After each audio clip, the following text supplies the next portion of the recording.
2026년 2월 5일 목요일 팔란티어 주가 하루 만에 11% 폭락했습니다. 골드만삭스 소프트웨어 지수 7거래일 연속 하락하며 연초 대비 19% 손실을 기록했죠. 비트코인은 7만 달러 선까지 무너지며 고점 대비 40% 급락했습니다. 코스피는 단 하루 만에 200포인트 넘게 밀려 삼성전자와 SK하이닉스가 각각 6%씩 폭락했습니다. 지금 이 순간 우리는 역사가 반복되는 현장을 목격하고 있을지도 모릅니다. 400년 동안 인류가 똑같은 실수를 되풀이해온 그 패턴 말이죠. 오늘은 튤립부터 AI까지 인간이 만들어낸 모든 경제 버블의 역사를 파헤쳐보면서 지금 우리가 서 있는 이 자리가 정확히 어디인지 냉정하게 짚어보겠습니다. 여러분은 튤립 한 송이에 집 한 채 값을 주고 산다는 게 말이 된다고 생각하시나요? 1630년대 네덜란드 사람들은 그게 당연하다고 믿었습니다. 17세기 네덜란드는 강대국이었죠. 동인도 회사라는 거대 무역 조직이 바다를 지배했고 자체 사설 군대까지 보유했습니다. 하지만 칼뱅교가 지배하던 그 시대에는 중요한 문화적 맥락이 하나 있었습니다. 화려한 옷, 사치품 과시, 심지어 멋진 옷조차 종교적으로 금지됐죠. 그럼 상상해보세요. 향신료 무역으로 스타트업을 성공시킨 기업가입니다. 어떻게 이 새로운 부를 종교적으로 허용된 방식으로 자랑할 수 있을까요? 답은 튤립이었습니다. 튤립 가격이 너무 올라서 한 송이만 있어도 부자, 여러 개를 소유하면 더럽게 부자라는 의미였습니다. 바이러스로 인한 색 줄무늬가 있는 것들은 엄청나게 특별했고 가격은 계속 올랐죠. 하지만 여기까지는 정상이었습니다. 그런데 이 사람들이 개입하기 전까지는요.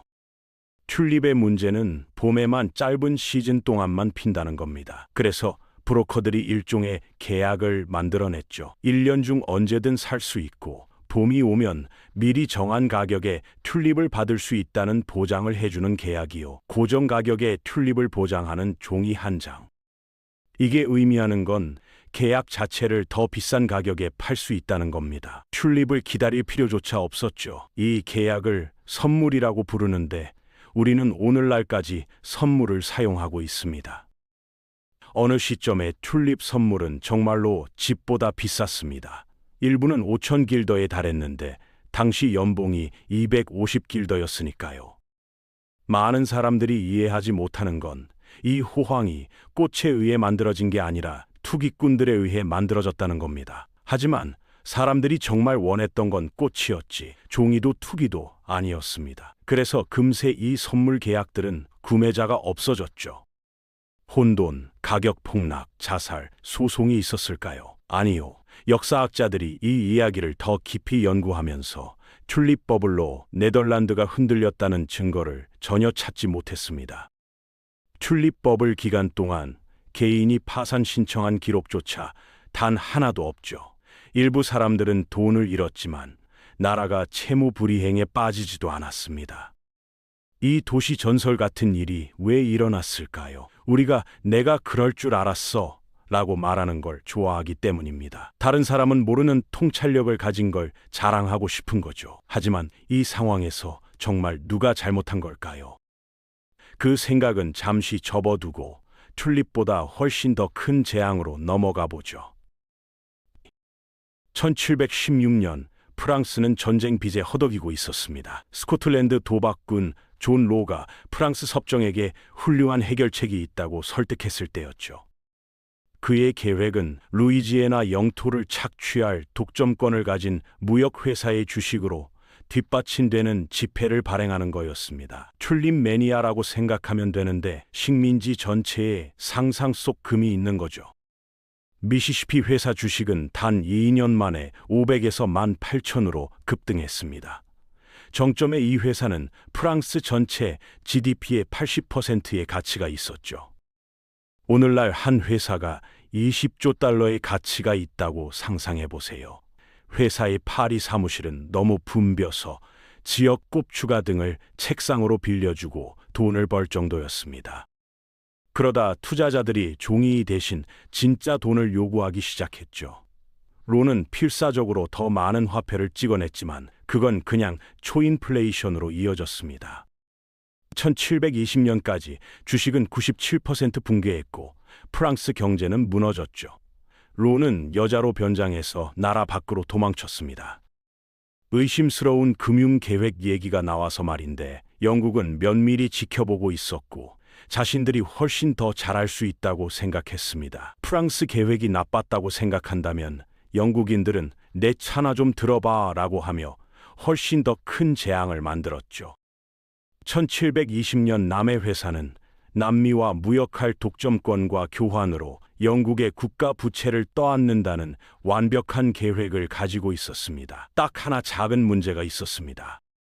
스페인이 실제로 남미 무역을 통제하고 있었고 영국과 전쟁 중이었다는 겁니다. 하지만 마케팅만 있으면 실제 무역 같은 건 필요 없었습니다. 회사는 상상을 초월하는 부를 약속했고 심지어 정치인들에게 주식을 줘서 주식을 홍보하게 했습니다. 주식은 몇 달 만에 100에서 1000으로 올랐죠. 아이작 뉴턴조차 투자했고 천체의 움직임은 계산할 수 있지만 사람들의 광기는 계산할 수 없다고 말했습니다. 중력을 발견한 이 사람이 다른 종류의 낙하를 경험하려던 참이었죠. 1720년 9월까지 주식은 90% 붕괴했습니다. 여파가 너무 심각해서 영국 정부는 왕실 허가 없이는 새 회사 설립을 금지했죠. 세계 최초의 시장 규제였습니다. 하지만 약 120년 후 철도에서 보게 되듯이 규제가 항상 인간 본성을 막지는 못합니다. 인간 본성 얘기가 나와서 말인데 빨리 감아서 투기와 다음 큰 기술을 결합하면 무슨 일이 일어나는지 봅시다. 상상 속 식민지 부를 거래하던 것에서 적어도 철도는 실제했죠. 1840년대 영국 산업혁명이 모든 걸 변화시키고 있었고 투자자들은 철기를 까는 게 돈을 찍어내는 것 같을 거라고 확신했습니다. 이전 버블들과 달리 철도는 실제로 세상을 혁명화했습니다. 기차는 누구도 생각할 수 없을 만큼 빠르게 상품과 사람을 수송할 수 있었으니까요. 최초의 철도들이 너무 수익성이 좋아서 투자자들은 누가 제안하든 어떤 노선이든 자금을 대기 위해 돌진했습니다. 익숙하게 들리나요? 약 150년 후 인터넷에서 똑같은 패턴을 보게 될 겁니다. 정점의 의회는 단 1년에 272개 철도 회사를 승인했죠. 노선 제안은 크레용을 든 어린애처럼 지도에 그려졌습니다. 한 노선은 심지어 윈저성을 직통으로 관통하도록 승인됐죠. 영국인들은 1847년 나폴레옹과 싸울 때 쓴 것보다 더 많은 돈을 철도에 쏟아부었습니다. 붕괴가 왔을 때 제한된 철도의 절반 이상이 절대 건설되지 않았죠. 결국 뭔가가 세상을 바꿀 거라는 게 그것에 대한 모든 투자가 돈을 벌 거라는 뜻은 아니었던 겁니다. 닷컴 투자자들이 나중에 힘든 방식으로 이 교훈을 배우게 되죠. 하지만 거기 가기 전에 먼저 대서양 건너편으로 넘어가 봅시다. 1920년대 미국은 미친 시대였습니다. 대전쟁이 끝났고 미국이 승리했으며 전후 경제 호황이 시작됐습니다. 헨리 포드가 막 모델 T를 기계화했고 사람들은 자동차, 집, 최신 기술을 원했죠. 미국 경제는 1920년에서 1929년 사이 규모가 2배로 늘어났습니다. 하지만 아주 큰 함정이 하나 있었습니다. 빠른 성장은 보통 돈을 빌려야 한다는 뜻이거든요. 농부들은 더 많은 장비와 땅을 위해 모기지를 받았죠. 공장들은 확장하고 생산을 늘리기 위해 대출받았습니다. 일반 사람들조차 신용으로 이 새로운 기술을 샀죠. 미국 경제 전체가 2배로 늘어났지만 신용을 사용해서 그렇게 한 겁니다. 주변에 돈이 너무 많으니까 사람들이 갑자기 주식시장에 투자하고 싶어 했습니다. 주식시장은 정말 빠르게 성장하고 있었고 사람들은 절대 떨어지지 않을 거라고 확신했죠. 그럼 이 붕괴가 어떻게 그렇게 나빠졌을까요? 은행 때문입니다. 은행들이 여기서 기회를 봤거든요. 그들이 한 일은 돈을 빌려주는 거였습니다. 사람들이 그 돈으로 주식시장에 투자하게 해요. 돈이 떨어지면 그냥 다른 은행에서 더 많은 돈을 빌렸습니다. 대출 위에 대출이죠. 이 작은 창의적인 도구를 마진 트레이딩이라고 부릅니다. 예를 들어보죠. 테슬라 주식을 사고 싶다고 해봅시다. 여러분은 1만 달러가 있습니다. 브로커들이 마진 트레이딩으로 이 베팅에 자금을 대는 걸 도와줄 수 있는데 필요한 건 10% 담보뿐입니다. 거래 계좌에 1달러가 있다는 걸 보여주면 그들은 나머지 9만 달러를 빌려주겠다는 겁니다. 그러면 총 10만 달러로 투자할 수 있죠. 이걸 레버리지 거래라고 부릅니다. 몇 달 후 주식이 떨어졌다면 4만 3천 달러를 잃은 겁니다. 하지만 처음에 1만 달러밖에 없었잖아요. 실제로 이제 브로커들에게 3만 3천 달러를 빚진 겁니다. 이걸 마진콜이라고 부르는데 곧 정말 중요해질 겁니다. 1922년에서 1929년까지 다우존스는 220% 올랐고 정점에서는 그해 9월 381인트에 도달했습니다. 사람들은 당연히 갖고 있지 않은 돈으로 회사에 베팅하기로 결정했죠.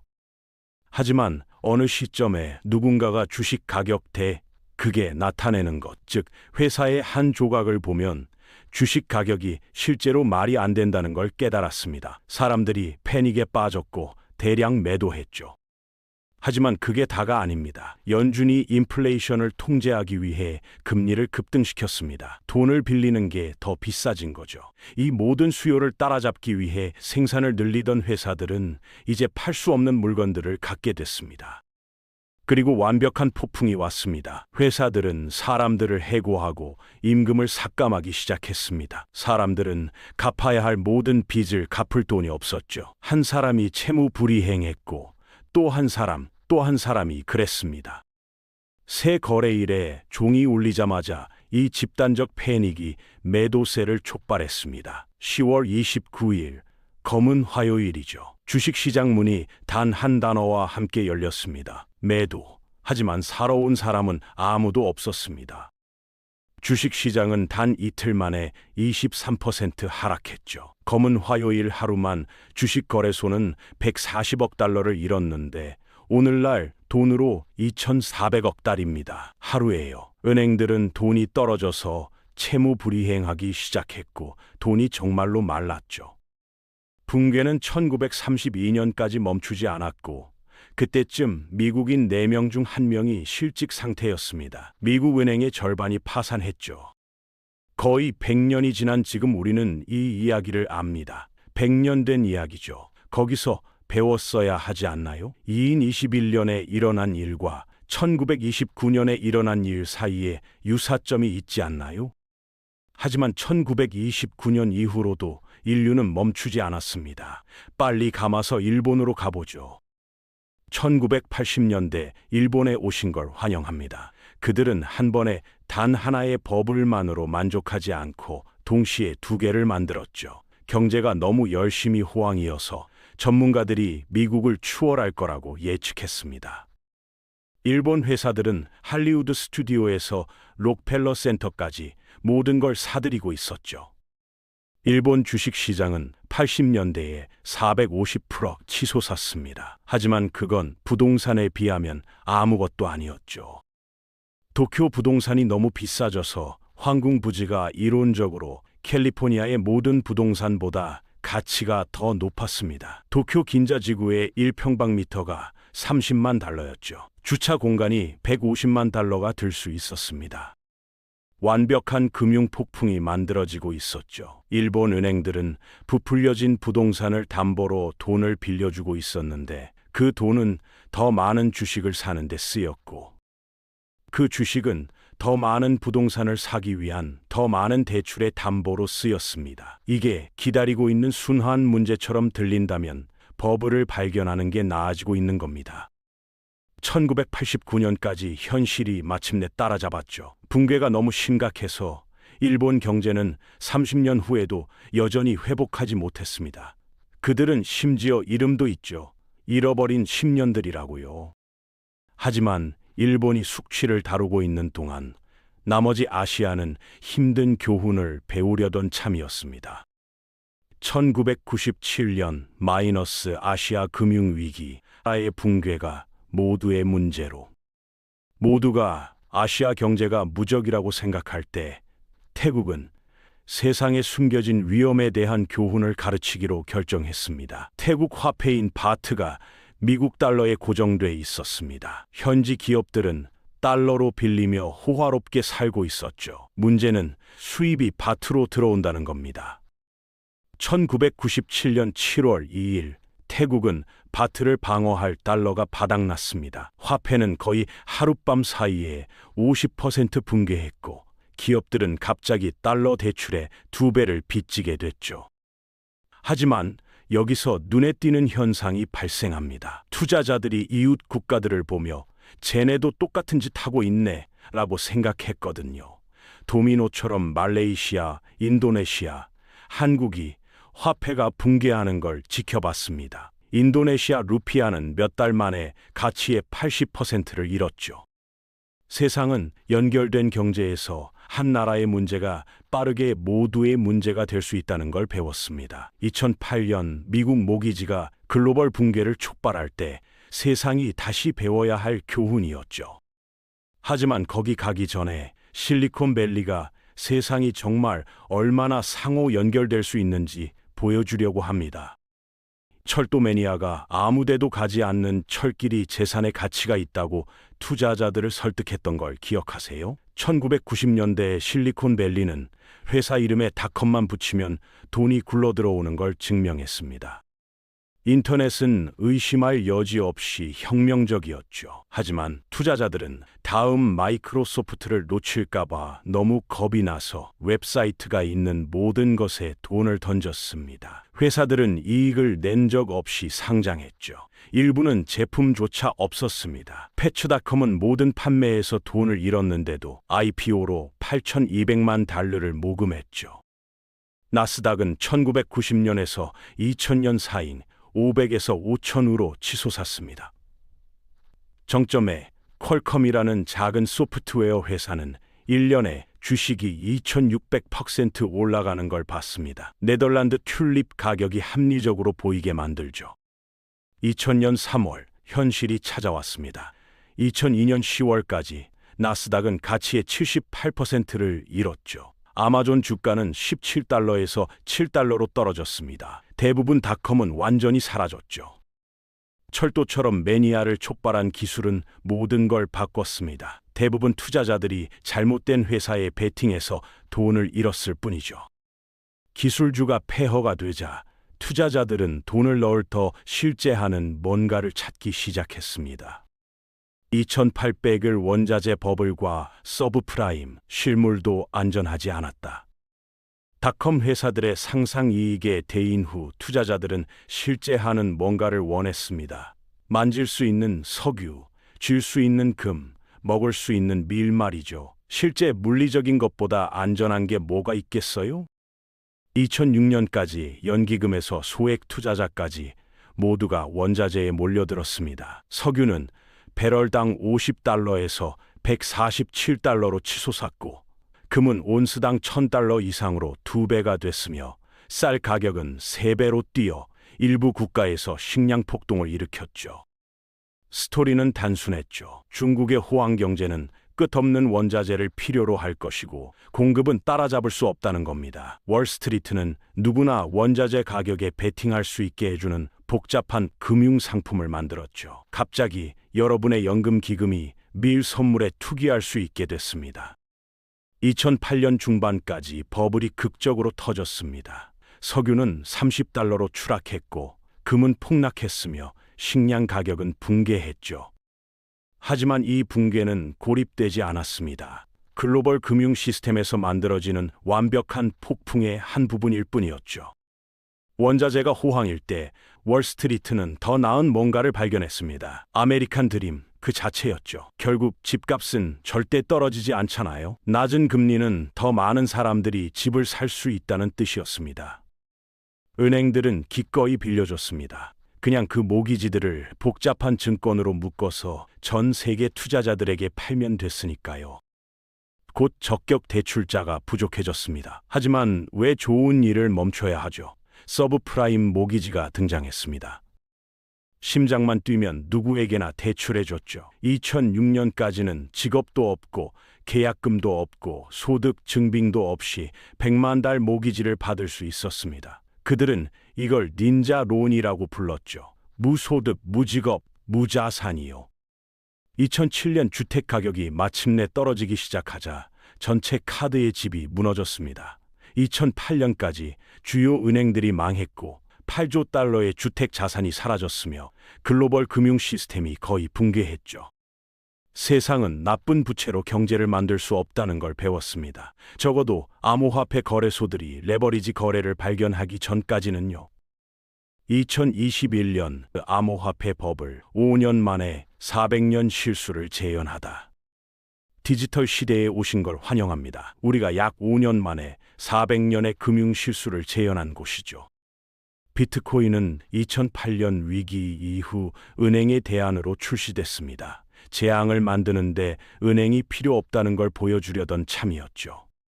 2017년 랠리에서 비트코인은 1000달러에서 19,000달러로 급등했습니다. 회사들은 이름에 블록체인만 붙이면 주가가 하룻밤 사이에 3배로 뛰는 걸 볼 수 있었습니다. 롱 아일랜드 아이스티가 롱 블록체인 코프가 됐고 주식은 289% 급등했죠. 하지만 2017년은 워밍업일 뿐이었습니다. 2021년까지 암호화폐 거래소들은 주택시장을 붕괴시킨 것과 똑같은 독성 혼합물을 제공했습니다. 레버리지, 파생상품, 의심스러운 대출이요. 업계는 3조 달러로 정점을 찍었습니다. NFT는 수백만 달러에 팔렸죠. 개밈에서 영감을 받은 암호화폐 하나가 포드 자동차보다 가치가 높았습니다. 2022년 11월 암호화폐의 포스터 차일드 FTX가 극적으로 무너졌습니다. CEO 샘 뱅크먼 프리드는 그의 제국이 무너지면서 도망쳤죠. 고객 자금은 사라졌고 비트코인은 70% 추락했으며 전체 암호화폐 시장은 2조 달러를 잃었습니다. 다른 세기지만 같은 이야기입니다. 그런데 여기서 질문 하나 던져볼까요? 암호화폐만 문제일까요? AI 버블 논쟁 제2의 닷컴인가? 진짜 혁명인가? 2021년 이후 전 세계가 열광한 또 다른 것이 있습니다. 바로 AI죠. 2024년 한 해에만 전 세계 AI 스타트업에 1,000억 러가 넘는 돈이 흘러들어갔습니다. 미국에서는 전체 벤처 투자의 40%가 AI로 쏠렸죠. 글로벌 벤처 투자액이 전체적으로는 줄어든 상황에서도 AI에만 돈이 60에서 80% 증가했습니다. 거대 기술 기업들까지 AI 인프라에 수백억 달러를 쏟아붓고 있으니 이번에는 진짜 미래 가는 느낌이 드는 것도 무리는 아닙니다. 하지만 돈이 이렇게까지 몰려야 할 만큼 실제 성과도 따라오고 있을까요?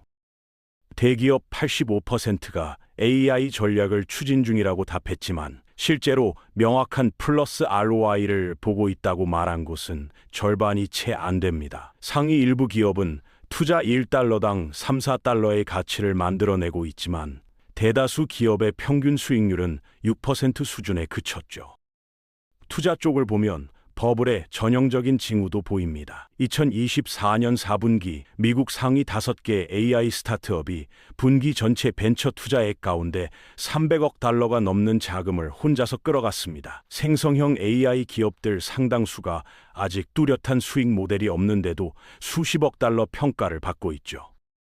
어떤 사람들은 지금의 AI 열풍을 보면서 2000년대 초 닷컴 버블의 데자비를 떠올립니다. 매출도 미미한데 미래 잠재력만으로 수십조 원의 몸값을 인정받고 모두가 이번엔 놓치면 안 된다고 뛰어드는 모습이 그때와 너무 닮았다는 거죠. 하지만 다른 쪽에서는 이번엔 1대1로 닷컴 복붙은 아니라고 말합니다. 닷컴 때는 적자 스타트업이 시장을 이끌었지만 지금 AI 사이클의 중심에는 이미 막대한 현금 창출력을 가진 빅테크, 반도체, 클라우드 인프라 기업들이 있습니다. 2000년에는 언젠가 인터넷으로 이럴 수 있다가 대부분이었지만 지금 AI는 이미 코드 작성, 문서 자동화, 제조 현장 등에서 비용과 시간을 바로 줄이고 있죠. BEEB 기업 200개를 분석한 데이터에서 AI 프로젝트의 2년 기준 중간값 ROI가 160%, 평균은 300% 이상이었다는 결과도 나옵니다. 생성형 AI가 2035년까지 전 세계 GDP를 약 1.5%, 2055년에는 3% 안팎까지 끌어올릴 수 있다는 연구도 있죠. 경제 규모 전체를 영구적으로 한 단계 위로 올려놓는 효과라는 점에서 단순한 유행 상품 버블과는 결이 다르다는 이야기입니다. 역사적으로 철도, 전기, 인터넷 버블은 모두 가격은 폭락했지만 인프라와 기술 자체는 남아서 이후 수십 년간 생산성을 끌어올렸습니다. 그렇다면 우리는 지금 어디에 있을까요? 바로 오늘 2026년 2월 5일 목요일, 우리는 또 다른 결정적 순간을 목격하고 있습니다. AI 거품론으로 기술주 전반의 매도세가 이어지고 있죠. 팔란티어가 예상을 뛰어넘는 4분기 실적을 발표했는데도 11% 폭락했습니다. 골드만삭스 소프트웨어 바스켓 지수는 7거래일 연속 하락하며 연초 대비 19%를 잃었습니다. 헤지펀드들의 순매도 1순위가 바로 소프트웨어 섹터죠. 비트코인은 더 충격적입니다. 7만 달러까지 떨어지며 10월 고점에서 40% 급락했죠. 현물 비트코인 ETF에서는 단 이틀 만에 10억 달러 이상이 빠져나갔습니다. 한국 시장도 예외가 아닙니다. 코스피는 하루 만에 3.86% 급락하며 5,163으로 마감했고, 삼성전자는 5.91%, SK하이닉스는 6.78% 폭락했습니다. 나스닥은 올해 들어 마이너스 수익률로 돌아섰고요. 오늘 같은 날 비트코인과 기술주가 같이 두들겨 맞으면 사람들 머릿속에서 AI도 그 스토리 중 하나 아니야 라는 회로가 자동으로 켜집니다. 400년 동안의 거의 모든 버블은 가격이 현실을 앞서갔다는 점에서는 똑같았습니다. 하지만 그중 일부는 가격이 무너진 뒤에도 기술이 남아서 세상을 바꿔놓았죠. AI가 어느 쪽일지는 아직 모릅니다. 다만 오늘 우리가 보고 있는 건 AI라는 기술이 무너지는 장면이 아니라 그 기술 위에 얹힌 기대와 가격이 현실과 조정을 시작하는 장면일 가능성이 큽니다. 투자자들은 묻고 있습니다. 이게 단순 조정일까요? 아니면 뭔가 더 큰 것의 시작일까요? 400년이 우리에게 가르쳐주는 것, 패턴은 분명합니다. 매번 우리는 이번엔 다르다고 말하죠. 튤립 투기꾼들은 선물 계약이 천재적이라고 생각했습니다. 프랑스인들은 종이돈이 해결책이라고 믿었죠. 영국인들은 남미 무역이 확실하다고 확신했고, 미국인들은 주식이 오직 오를 뿐이라며 1920년대에 빌려서 샀습니다. 일본인들은 부동산이 절대 떨어지지 않는다고 생각했고, 2000년대 미국인들도 똑같이 생각했죠. 닷컴 투자자들은 인터넷이 규칙을 바꿨다고 믿었고, 암호화폐 투자자들은 탈중앙화가 다르게 만든다고 확신했습니다. 매번 우리는 틀렸습니다. 하지만 진실은 이겁니다. 인간 심리는 변하지 않았습니다. 탐욕, 공포, 다른 사람들이 부자가 되는 걸 보는 고통, 놓칠까봐 두려워하는 마음, 이번엔 우리가 영리하다고 믿고 싶은 욕망 말이죠. 기술은 변합니다. 시장은 진화하죠. 하지만 버블을 만드는 기본 성분들은 똑같이 유지됩니다. 쉬운 돈, 광범위한 낙관, 회의론자들을 무시하는 것, 복잡한 금융상품들이 위험을 숨기고 모두가 부자가 될 거라는 믿음이요. 그러다 뭔가가 깨집니다. 경매에 구매자가 안 나타나거나, 사람들이 진짜 돈을 요구하거나, 화폐가 붕괴하거나, 주택 가격이 떨어지거나, AI가 약속한 수익을 보여주지 못하죠. 붕괴는 상승보다 항상 빠릅니다. 400년의 버블들이 우리에게 한 가지를 가르쳐줬다면 그건 이겁니다. 역사를 무시하는 사람들은 그걸 반복하도록 저주받았다는 것. 제2의 닷컴 버블처럼 보이는 지금의 불안은 지극히 정상적인 감각입니다. 진짜 이상한 건 한 번도 의심해보지 않는 태도죠. 중요한 건 AI냐 아니냐가 아닙니다. 400년의 역사에서 반복된 바로 그 신호들, 레버리지, 과잉 기대, 숫자가 따라오지 않는 스토리가 지금 어디에 집중되어 있는지를 조용히 들여다보는 일이죠. 우리는 이미 수많은 경고를 배워왔습니다. 문제는 항상 그때가 아니라 지금입니다. 과거를 공부하고 현재를 냉정하게 바라보며 미래를 준비하는 것, 그게 지금 우리가 할 수 있는 가장 지혜로운 투자입니다.